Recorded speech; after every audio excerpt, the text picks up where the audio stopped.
যশোর থেকে জানবো এনসিপির পদযাত্রা ও পথসভার খবর। সেখানে আছেন সহকর্মী শিকদার খালিদ। খালিদ, এনসিপির কেন্দ্রীয় নেতারা কি বলছেন, বিস্তারিত জানাবেন আমাদের।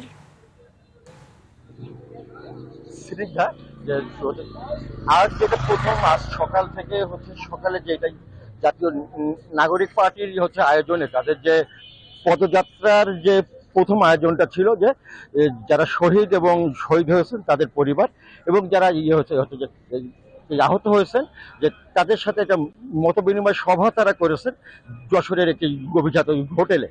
তো সেটা হলো শুরু হয় বেলা 11:30টায়। সেখানে যে নাহিদ ছিলেন না, সেখানে যে হাসনাত আবদুল্লাহ ছিলেন এবং তার সাথে নুরুল্লাহ পাটোয়ারি ছিলেন, আরো কয়েকজন।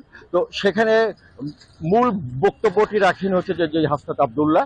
তার আগে হলো শহীদ পরিবার এবং যারা আহত তারা অভিযোগ করেন, তাদের সামনে অভিযোগটা উত্থাপন করেন যে তারা প্রথম পর্যায়ে ভালো চিকিৎসা পেয়েছেন, কিন্তু এখন যখন ফলো আপ ট্রিটমেন্টে যাচ্ছেন তারা অভিযোগ করেছেন যে তারা তারা যে মূল্যায়ন পাওয়া উচিত সেই মূল্যায়নটা তারা পাচ্ছেন না। এবং তারা যে আরো অভিযোগ করতে থাকেন যে যে এই যে শহীদ পরিবার বা যারা আহত হয়েছে এবং যে যে আন্দোলনের যে মূল ভাবনা ছিল সেখান থেকে যেন সেই চেতনা থেকে সরে আসা হচ্ছে।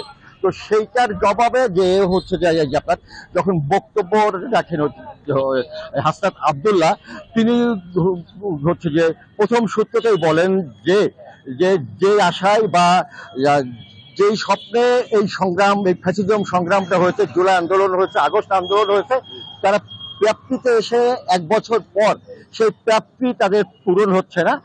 এবং 1 বছরের এই সরকার তার সফলতার পরিচয় তার দিতে পারেনি বলে হাসনাত আবদুল্লাহ তার বক্তব্যে বলেন। হাসনাত আবদুল্লাহ সঠিক যে চিকিৎসা না পাওয়া, সেটার জন্য স্বাস্থ্য উপদেষ্টাকে দায়ী করেছেন এবং তিনি স্বাস্থ্য উপদেষ্টাকে একেবারে পরিষ্কারভাবে ব্যর্থ এই শব্দটি উচ্চারণ করে তার পদত্যাগ যে দাবি করেন। এবং হাসনাত আবদুল্লাহ অভিযোগ করেন যে এবং তিনি জানান যে ডক্টর ইউনূসকে যে দায়িত্ব দেওয়া হয়েছে সেখানে শুধু নির্বাচন করা না, অনেকগুলা তাদেরকে অ্যাসাইনমেন্ট।